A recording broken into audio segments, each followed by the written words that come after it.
Hello everyone, আজকে আমরা IELTS writing task 1 নিয়ে কথা বলবো। আমরা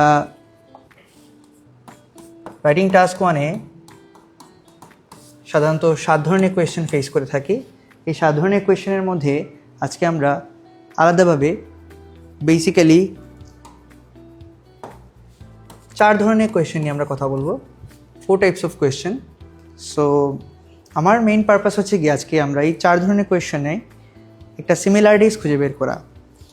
যেমন আমি যদি একটা কোয়েশ্চেন আপনাদের দেখাই, সে ফর এক্সাম্পল আমরা এখানে একটা অক্ষ আঁকলাম, যে অক্ষটার নাম দিলাম এক্স অক্ষ, আর একটা আনুভূমিক অক্ষ বরাবর অক্ষ আঁকলাম যেটার নাম দিলাম আমি ওয়াই অক্ষ। এই ওয়াই অক্ষটার নাম দিলাম আমি ক্যাটাগরি, এবং অপরদিকে এই এক্স অক্ষটার নাম দিলাম আমি ডেটা। তাহলে এই এক্স অক্ষ বরাবর লম্ব অক্ষ বরাবর আমি শুধু ডেটা লিখব, এবং এই ওয়াই অক্ষ বরাবর শুধু আমি লিখব ক্যাটাগরি। তাহলে সে ফর এক্সাম্পল আমি যদি একটা বার আঁকি, তাহলে এই বারটাকে আমি ক্যাটাগরি হিসেবে বিবেচনা করতেছি। যেমন আমি এটার নাম দিলাম কি ইউকে, এবং এই অক্ষ বরাবর যদি আমি মনে করেন ডাটা বসাই, তাহলে এই যে 0 দিলাম আমি, 0টা হচ্ছে ডাটা। এভাবে 100, 200, 300, 400 এভাবে করে 1000 পর্যন্ত গেলে এই সবগুলো আমি ডাটা হিসেবে বিবেচনা করতেছি। তাহলে ইউকে 400 আছে। আবার যদি আমি আরেকটা এখানে ক্যাটাগরি আঁকি, সে ফর এক্সাম্পল ক্যাটাগরির নামটা দিলাম আমি ফ্রান্স, তাহলে ফ্রান্সটা আসলে 200 আছে। একইভাবে যদি আমি আরেকটা বার আঁকি, এখানে আরেকটা চার্ট আঁকার চেষ্টা করি, যেমন এটা হচ্ছে গিয়ে এক্স অক্ষ, এক্স অক্ষ বরাবর আমি ডাটা দিলাম, এবং এটা হচ্ছে গিয়ে আমার ওয়াই অক্ষ, ওয়াই অক্ষ বরাবর আমি ক্যাটাগরি দিলাম। তাহলে আমি যদি এই লাইন একটা আঁকি, এই লাইনটার নাম দিলাম সে ফর এক্সাম্পল আমি ইউকে। আবার আমি যদি ইয়েলো কালার দিয়ে একটা লাইন দিই, তাহলে ইয়েলো কালার দিয়ে লাইনটাকে দিলাম আমি ফ্রান্স।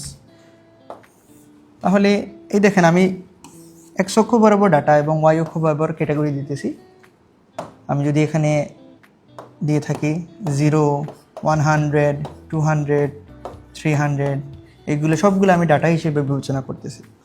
এভাবে যদি আমরা 400 করে 1000 পর্যন্ত যাই, এগুলো সবগুলো ডাটা এক একটা ক্যাটাগরির জন্য। তাহলে এই ইউকেটা কত ক্যাটাগরি? 400, অপরদিকে ফ্রান্সটা হচ্ছে গিয়ে 200। একইভাবে যদি আমরা এখন আরেকটা চার্ট আঁকার চেষ্টা করি, সে ফর এক্সাম্পল এক্স অক্ষ বরাবর আমি ডাটা দিলাম, এবং অপরদিকে আমি ওয়াই অক্ষ বরাবর ক্যাটাগরি দিলাম। তাহলে আমি যদি আনুভূমিক অক্ষ বরাবর টান দিই, তাহলে এই টানগুলো আসলে বোঝাচ্ছে আমার ক্যাটাগরির জন্য। আবার অপরদিকে আমি যদি লম্ব অক্ষ বরাবর টান দিই, তাহলে এগুলো বোঝাচ্ছে আমার ডাটার কথা। সে ফর এক্সাম্পল আমি এখানে লিখলাম কান্ট্রি, আর এখানে দিলাম আমি অ্যামাউন্টস। তাহলে কান্ট্রি বরাবর আমি লিখলাম আমার ক্যাটাগরিগুলা, আর এই অ্যামাউন্টস বরাবর আমি লিখলাম আমার ডাটাগুলো।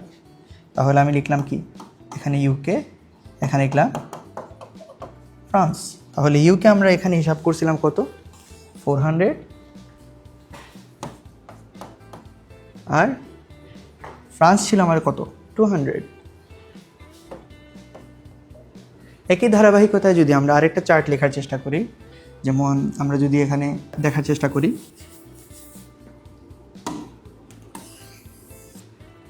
সে ফর এক্সাম্পল এটা হচ্ছে পাই চার্ট।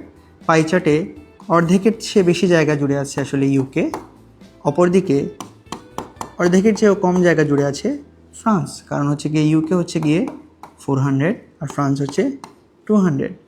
তাহলে দেখতে পাইলাম আমরা একই ধরনের ডাটা দিয়ে আমরা বার চার্টও লিখতে পারি, লাইন চার্টও লিখতে পারি, টেবিল চার্টও আঁকানো যায়, পাই চার্টও আঁকা যায়।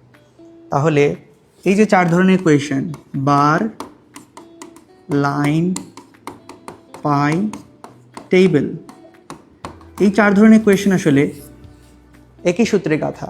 এবং এই গুরুত্বপূর্ণ বিষয়গুলো যদি আপনি শিখতে চান, তাহলে চলে আসুন হেক্সাস জিন্দাবাজারে। অথবা যোগাযোগ করুন আমাদের হেক্সাস জিন্দাবাজারের ফেসবুক পেজে অ্যান্ড বি এ প্রাউড হেক্সাজিয়ান।